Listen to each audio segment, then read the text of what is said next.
ପିଲାମାନେ ଆମେ ପୂର୍ବ ଭିଡିଓରେ ସେଟ୍ 1 ଡିସ୍କସନ୍ କରିଥିଲେ। ଆଜି ଆମେ ସେଟ୍ 2 ଡିସ୍କସନ୍ କରିବା। ମୁଁ ଗୋଟେ କ୍ୱେଶ୍ଚିନ୍ ପଢୁଛି, ତମମାନଙ୍କୁ ଯୋଉଟା ଆସୁଥିବ ସେଟା କମେଣ୍ଟ କରିବ।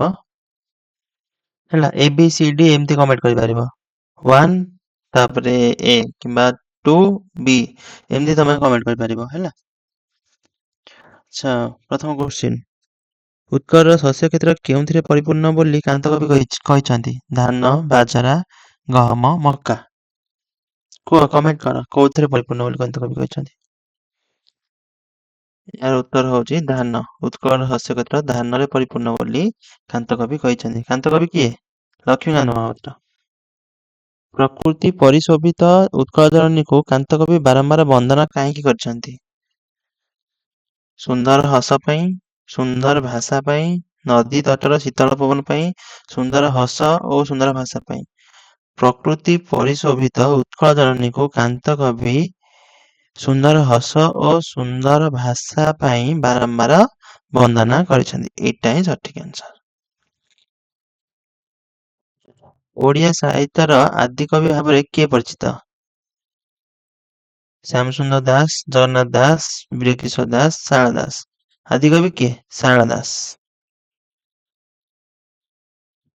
ଭୀମଙ୍କୁ ସିଂହନାଦ ଦେବା ପାଇଁ କିଏ ଶିବଙ୍କୁ ଅନୁରୋଧ କରିଥିଲେ? ସରସ୍ୱତୀ, ଗାୟତ୍ରୀ, ପାର୍ବତୀ, ଲକ୍ଷ୍ମୀ। ଭୀମଙ୍କୁ ସିଂହନାଦ ଦେବା ପାଇଁ କିଏ ଶିବଙ୍କୁ ଅନୁରୋଧ କଲେ? ପାର୍ବତୀ। ପାର୍ବତୀ ଶିବଙ୍କୁ ଅନୁରୋଧ କରିଥିଲେ। ବିଭୂତି କି ଭୁଞ୍ଜୁଥିଲୁ ବିଭୂତି ଭୂଷଣେ। ଏଠାରେ କାହାକୁ ବିଭୂତି ଭୂଷଣ କୁହାଯାଇଛି? ରାମଚନ୍ଦ୍ର, ବିଭୀଷଣ, ରାବଣ, ଲକ୍ଷ୍ମଣ। ରାମଚନ୍ଦ୍ରଙ୍କୁ। କେଉଁ ରୂପ ଧାରଣ କରି ଶୁକସାରଣ ରାମଚନ୍ଦ୍ରଙ୍କ ଶିବିରକୁ ଯାଇଥିଲେ? ବତକ, ବଣି, ବଗ, ବାଜପକ୍ଷୀ। ବତକ। ବତକ ରୂପ ଧାରଣ କରି ଶୁକସାରଣ ରାମଚନ୍ଦ୍ରଙ୍କ ଶିବିରକୁ ଯାଇଥିଲେ। ମଙ୍ଗଳେ ଆଇଲା ଉଷା କବିତାଟି ସ୍ୱଭାବ କବି ଗଙ୍ଗାଧର ମେହେରଙ୍କ କେଉଁ କାବ୍ୟରୁ ଆସିଛି? ମଙ୍ଗଳେ ଆଇଲା ଉଷା। ପ୍ରଣୟ ବଲ୍ଲରୀ, କୀଚକ ବଧ, ଇନ୍ଦୁମତୀ, ତପସ୍ୱିନୀ। ନା ତପସ୍ୱିନୀରୁ ଆସିଛି। ଉଷାଙ୍କ ନିର୍ଦ୍ଦେଶରେ କିଏ ସଙ୍ଗୀତ ଗାନ କରିଛି? ମୟୂର, ଧୀବର, ଭ୍ରମର, ସମୀର। କିଏ? ମୟୂର, ଧୀବର, ଭ୍ରମର, ସମୀର। ସମୀର ଉଷାଙ୍କ ନିର୍ଦ୍ଦେଶରେ ସଙ୍ଗୀତ ଗାନ କରିଛି। କାହାକୁ ନାୟିକା କରି କବିବର ଚିଲିକା ଖଣ୍ଡକାବ୍ୟ ରଚନା କରିଛନ୍ତି? ପ୍ରକୃତି, ଜାହ୍ନବୀ, ଦେବୀ, ମାନବୀ। ପ୍ରକୃତିକୁ। ଛାୟା ମିଶ୍ରିତ କିରଣରେ ବନସ୍ଥଳୀ କାହା ପରି ଶୋଭା ପାଉଛି? ନାରାୟଣ, ଇନ୍ଦ୍ରଦେବ, ପ୍ରଜାପତି, ଚନ୍ଦ୍ରଚୂଡ଼। ନାରାୟଣ, ଇନ୍ଦ୍ରଦେବ, ପ୍ରଜାପତି, ଚନ୍ଦ୍ରଚୂଡ଼। ଆନ୍ସର ହଉଛି ଚନ୍ଦ୍ରଚୂଡ଼। ମହାମାନବର କେଉଁ ଶବ୍ଦରେ ଦୁଃଖର ଜ୍ୱାଳା ଥମିବ ବୋଲି କବି ଅନନ୍ତ ପଟ୍ଟନାୟକ କହିଛନ୍ତି? ତୁର୍ଯ୍ୟନାଦ, ବଂଶୀ ସ୍ୱନ, ଶଙ୍ଖ ଶବ୍ଦ, ରଣ ଶିଙ୍ଗା ଶବ୍ଦ। ମହାମାନବର କେଉଁ ଶବ୍ଦରେ ଦୁଃଖର ଜ୍ୱାଳା ଥମିବ ବୋଲି କବି ଅନନ୍ତ ପଟ୍ଟନାୟକ କହିଛନ୍ତି?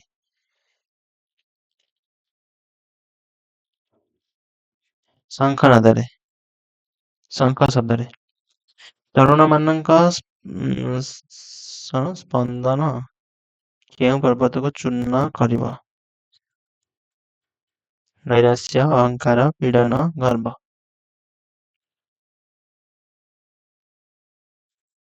ପୀଡ଼ନ। ମାଟିର ମିଠା ପାଣି ଓ ଧୀର ପବନ କବୟିତ୍ରୀ ବିଦ୍ୟୁତପ୍ରଭା ଦେବୀଙ୍କ ଦେହରେ କଣ ଦେଇଛି? ଧୈର୍ଯ୍ୟ, ବଳ, ଶାନ୍ତି, ସହନଶୀଳତା। ମାଟିର ମିଠା ପାଣି ଓ ଧୀର ପବନ କବୟିତ୍ରୀ ବିଦ୍ୟୁତପ୍ରଭା ଦେବୀଙ୍କ ଦେହରେ କଣ ଦେଇଛି?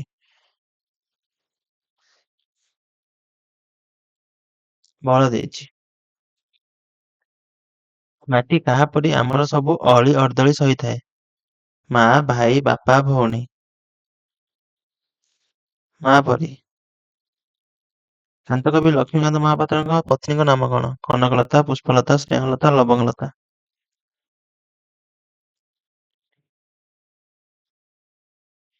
କାନ୍ତକବି ଲକ୍ଷ୍ମୀକାନ୍ତ ମହାପାତ୍ରଙ୍କ ପତ୍ନୀଙ୍କ ନାମ କଣ?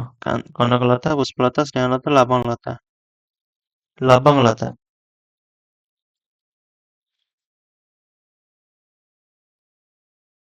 ଉତ୍କଳ ସମ୍ମିଳନୀ ଜରିଆରେ କିଭଳି ଉତ୍କଳ ପ୍ରଦେଶ ଗଠନ ପାଇଁ ଆନ୍ଦୋଳନ ଚାଲିଥିଲା? ଭାଷା ଭିତ୍ତିକ, ସମାଜ ଭିତ୍ତିକ, ଜାତି ଭିତ୍ତିକ, ଧର୍ମ ଭିତ୍ତିକ। ଉତ୍କଳ ସମ୍ମିଳନୀ ଜରିଆରେ କିଭଳି ଉତ୍କଳ ପ୍ରଦେଶ ଗଠନ ପାଇଁ ଆନ୍ଦୋଳନ ଚାଲିଥିଲା? ଭାଷା ଭିତ୍ତିକ। ପ୍ରାବନ୍ଧିକ କୃଷ୍ଣଚନ୍ଦ୍ର ପାଣିଗ୍ରାହୀ ଓଡ଼ିଶାର କେଉଁ ଜିଲ୍ଲାରେ ଜନ୍ମଗ୍ରହଣ କରିଥିଲେ? ବାଲେଶ୍ୱର, ଯାଜପୁର, ଭଦ୍ରକ, ମୟୂରଭଞ୍ଜ। ପ୍ରାବନ୍ଧିକ କୃଷ୍ଣଚନ୍ଦ୍ର ପାଣିଗ୍ରାହୀ ଓଡ଼ିଶାର କେଉଁ ଜିଲ୍ଲାରେ ଜନ୍ମଗ୍ରହଣ କରିଥିଲେ? ବାଲେଶ୍ୱର, ଯାଜପୁର, ଭଦ୍ରକ, ମୟୂରଭଞ୍ଜ। ମୟୂରଭଞ୍ଜରେ। ଜାତି ସ୍ମରଣ କାହାକୁ କୁହାଯାଏ? ଯେ ପୂର୍ବଜନ୍ମ କଥା ସ୍ମରଣ କରିପାରେ, ଯେ ଜାତିକୁ ମନେ ରଖେ, ଯେ ପୂର୍ବଜନ୍ମ କଥା ସ୍ମରଣ କରିପାରେ ନାହିଁ, ଯେ ଜାତିକୁ ଭୁଲିଯାଏ। ଜାତି ସ୍ମରଣ କାହାକୁ କୁହାଯାଏ? କୁହ। ଯେ ପୂର୍ବଜନ୍ମ କଥା ସ୍ମରଣ କରିପାରେ। ଜଡ଼ ବିଜ୍ଞାନ ମୂଳରେ କେଉଁ ଶାସ୍ତ୍ର ନିହିତ? ଜଡ଼ ବିଜ୍ଞାନ ମୂଳରେ କେଉଁ ଶାସ୍ତ୍ର ନିହିତ? ଅର୍ଥଶାସ୍ତ୍ର, ଦର୍ଶନଶାସ୍ତ୍ର, ଧର୍ମଶାସ୍ତ୍ର, ଗଣିତଶାସ୍ତ୍ର। ଗଣିତଶାସ୍ତ୍ର। ଆଧ୍ୟାତ୍ମିକତା କାହାର ବୈଶିଷ୍ଟ୍ୟ? ଗ୍ରୀସ୍, ରୋମ, ଭାରତ, ମିଶର। ଗ୍ରୀସ୍, ରୋମ, ଭାରତ, ମିଶର। ଆଧ୍ୟାତ୍ମିକତା କାହାର ବୈଶିଷ୍ଟ୍ୟ? ଭାରତ। ଗଣତନ୍ତ୍ରର ମୂଳ ମନ୍ତ୍ର କଣ? ଧନ, ଅର୍ଥ, ରତ୍ନ, ଶିକ୍ଷା। ଗଣତନ୍ତ୍ରର ମୂଳ ମନ୍ତ୍ର କଣ? ଶିକ୍ଷା। ଆଞ୍ଚଳିକ ଭାଷା ପ୍ରତି ଦୃଷ୍ଟି ଆକର୍ଷଣ କରିବାକୁ ହେଲେ କାହାର ଆଧିପତ୍ୟକୁ କମାଇବାକୁ ହେବ? ଆଞ୍ଚଳିକ ଭାଷା ପ୍ରତି ଦୃଷ୍ଟି ଆକର୍ଷଣ କରିବାକୁ ହେଲେ କାହାର ଆଧିପତ୍ୟକୁ କମାଇବାକୁ ହେବ? ଇଂରାଜୀ, ସଂସ୍କୃତ, ବଙ୍ଗଳା, ହିନ୍ଦୀ। କଣ? ଇଂରାଜୀ। ଜ୍ଞାନଶୂନ୍ୟ ହୋଇ ସମାଧିରେ ବୁଡ଼ି ଯାଇଥିବା ନରେନଙ୍କ ସମାଧି ଭଙ୍ଗ କେତେବେଳେ ହେଲା? ଜ୍ଞାନଶୂନ୍ୟ ହୋଇ ସମାଧିରେ ବୁଡ଼ି ଯାଇଥିବା ନରେନଙ୍କ ସମାଧି ଭଙ୍ଗ କେତେବେଳେ ହେଲା? ରାତି 8ଟା, ରାତି 10ଟା, ରାତି 9ଟା, ରାତି 11ଟା। ରାତି 9ଟାରେ। ବିବେକାନନ୍ଦଙ୍କ ପ୍ରଥମ ପରିଭ୍ରମଣ କାହା ଉଦ୍ଦେଶ୍ୟରେ ଥିଲା? କନ୍ୟାକୁମାରୀ, ହିମାଳୟ, ଓଡ଼ିଶା, ମାଡ୍ରାସ।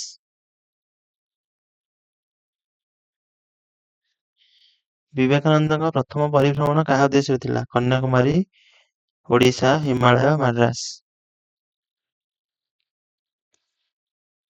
ହିମାଳୟ। 1903 ମସିହାରେ ଉତ୍କଳ ସମ୍ମିଳନୀ କିଏ ପ୍ରତିଷ୍ଠା କରିଥିଲେ? ମଧୁସୂଦନ ଦାସ, ରାଧାନାଥ ରାୟ, ମଧୁସୂଦନ ରାଓ, ଗୋପବନ୍ଧୁ ଦାସ। 1903 ମସିହାରେ ଉତ୍କଳ ସମ୍ମିଳନୀ କିଏ ପ୍ରତିଷ୍ଠା କରିଥିଲେ? ମଧୁସୂଦନ ଦାସ। 6ମାଣ 8ଗୁଣ୍ଠ ଉପନ୍ୟାସ ରଚୟିତା କିଏ?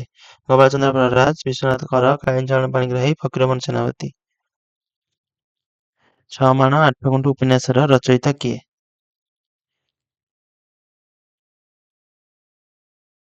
ଗୋପାଳଚନ୍ଦ୍ର ପ୍ରରାଜ, ବିଶ୍ୱନାଥ କର, ଫକୀରମୋହନ ସେନାପତି, କାଳିଚରଣ ପାଣିଗ୍ରାହୀ।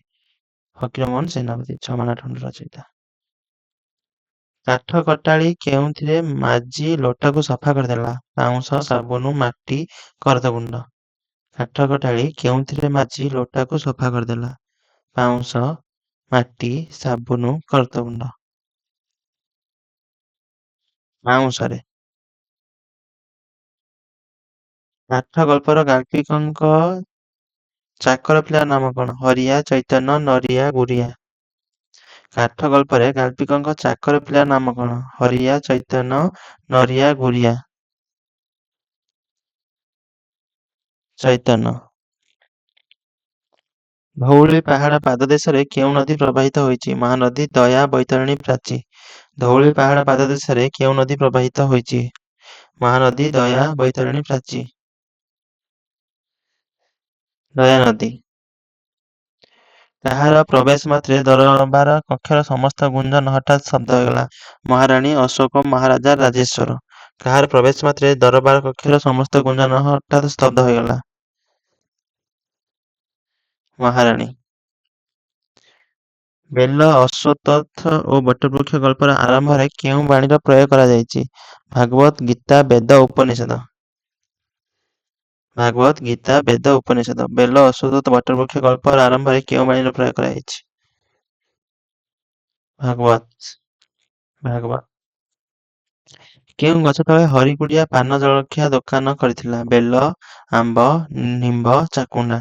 କେଉଁ ଗଛ ତଳେ ହରିଗୁଡିଆ ପାନ ଜଳଖିଆ ଦୋକାନ କରିଥିଲା? ବେଲ, ନିମ୍ବ, ଆମ୍ବ, ଚାକୁଣ୍ଡା। କୁହ ଆନ୍ସର, କମେଣ୍ଟ କର। କେଉଁ ଗଛ ତଳେ ହରିଗୁଡିଆ ପାନ ଜଳଖିଆ ଦୋକାନ କରିଥିଲା? ଚାକୁଣ୍ଡା, ଚାକୁଣ୍ଡା ଗଛ ତଳେ। ପ୍ରୀତିଙ୍କ ବୟସ ଆଖାପାଖି କେତେ ଥିଲା? 25, 30, 32, 34। ପ୍ରୀତିଙ୍କ ବୟସ ପାଖାପାଖି କେତେ ଥିଲା?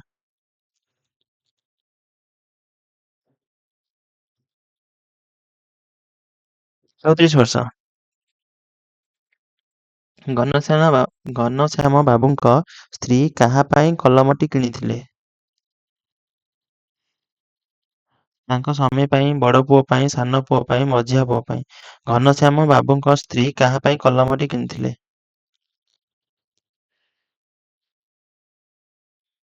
ଏ ବି ସି ଡି କୋଉଟା ହବ? ମଝିଆ ପୁଅ ପାଇଁ। ଚକା ଡୋଳା ହେ ତୁମର ଇଚ୍ଛା ପୂର୍ଣ୍ଣ ହଉ, ଏ ଉକ୍ତିଟି କାହାର? ଧରମା, ଆଗନ୍ତୁକ, ଧର୍ମାମା, ଶିବେଇ। ଚକା ଡୋଳା ହେ ତୁମର ଇଚ୍ଛା ପୂର୍ଣ୍ଣ ହଉ, ଏଇ ଉକ୍ତିଟା କିଏ କହିଥିଲା?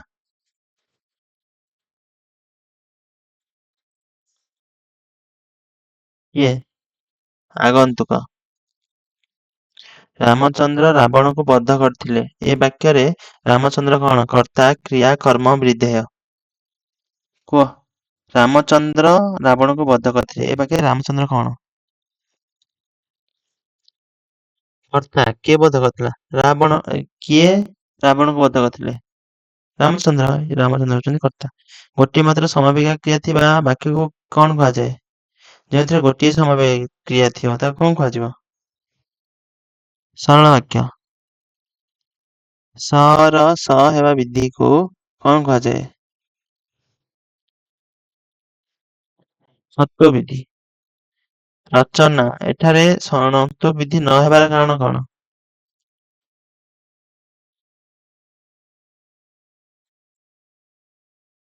ନ ପୂର୍ବରୁ ଚ ରହିଥିବାରୁ, ଚ ବ୍ୟବଧାନରେ ଥିବାରୁ, ନ ପୂର୍ବରୁ ଅ ରହିଥିବାରୁ, ର ପୂର୍ବରୁ ଜ ରହିଥିବାରୁ। ରଚନା। ଏଠାରେ ଣତ୍ଵ ବିଧି ନ ହେବାର କାରଣ କଣ? ହେବାର ନୁହଁ, ନ ହେବାର ପଚାରିଛି। ଚ ବ୍ୟବଧାନରେ ଥିବାରୁ। ଲଙ୍କାରେ ହରି ଶବ୍ଦ ମିଳିବା ସମ୍ଭବ ନୁହେଁ, ଏହା କି ପ୍ରକାର ବାକ୍ୟ? ମୁହଁ ଲାଗିଛି ପିଲାମାନେ, ଲଙ୍କାରେ ହରି ଶବ୍ଦ ମିଳିବା ସମ୍ଭବ ନୁହେଁ। ପ୍ରଶ୍ନ ସୂଚକ ନା ବିସ୍ମୟ ସୂଚକ ନା ବିବୃତି ସୂଚକ ନା ନାସ୍ତି ସୂଚକ? କୁହ। ଲଙ୍କାରେ ହରି ଶବ୍ଦ ମିଳିବା ସମ୍ଭବ ନୁହେଁ, ଏହା କି ପ୍ରକାର ବାକ୍ୟ? ନାହିଁ ଲାଗିଛି, ତେଣୁକରି ଏଇଟା ନାସ୍ତି ସୂଚକ ହବ। ବିଷ୍ଣୁ ଉପାସକମାନେ ଖୋଳ କରତାଳ ବଜାଇ ନାମ ଜପ କରୁଛନ୍ତି, ଏହାକୁ ସଂକ୍ଷେପରେ ପ୍ରକାଶ କଲେ ନିମ୍ନୋକ୍ତ ମଧ୍ୟରୁ କେଉଁଟି ଠିକ୍? ବୈଷ୍ଣବଟି କୀର୍ତ୍ତନ କରୁଛି, ବୈଷ୍ଣବମାନେ କୀର୍ତ୍ତନ କରୁଛନ୍ତି, ବିଷ୍ଣୁ ଉପାସକ କୀର୍ତ୍ତନ କରୁଅଛନ୍ତି, ବିଷ୍ଣୁ ଉପାସକମାନେ କୀର୍ତ୍ତନ କରୁଅଛନ୍ତି। କେଉଁଟା ଠିକ୍ ହବ? 41 ନମ୍ବର। ବୈଷ୍ଣବମାନେ କୀର୍ତ୍ତନ କରୁଅଛନ୍ତି। ଶୁଦ୍ଧ ଶବ୍ଦଟିକୁ ଚିହ୍ନାଅ। ଏ ବି ସି ଡି କୋଉଟା ଶୁଦ୍ଧ ହବ କୁହ?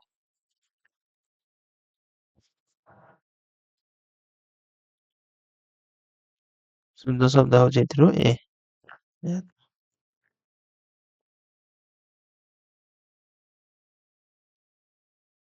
ନିମ୍ନୋକ୍ତ କେଉଁଟି ଠିକ୍? କୁହ। 43 ନମ୍ବର। ଏ ବି ସି ଡି କୋଉ ମିନତି ଠିକ୍?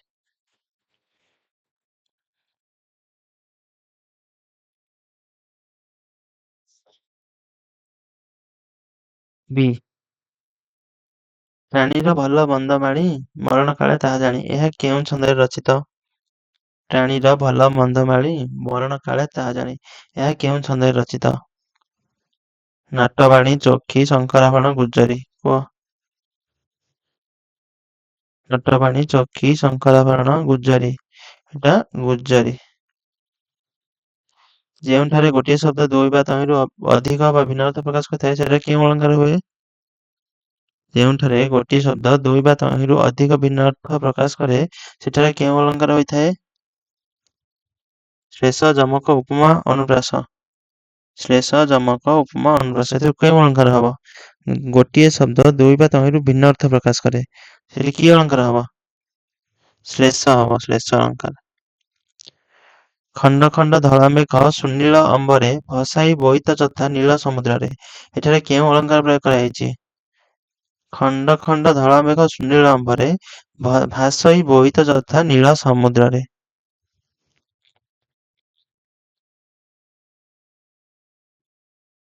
ରୂପକ, ଯମକ, ଉପମା, ଉତ୍ପ୍ରେକ୍ଷା। ଏଠି ତୁଳନା କରାହେଇଛି ତାହେଲେ କଣ ହବ? ଉପମା। ଏଠି ଉପମା ଦିଆହେଇଛି, ଏଟା ହଉଛି ଉପମା ଅଳଙ୍କାର ହବ ହେଲା। ତୁଳନା କରାହେଇଛି ଗୋଟେ।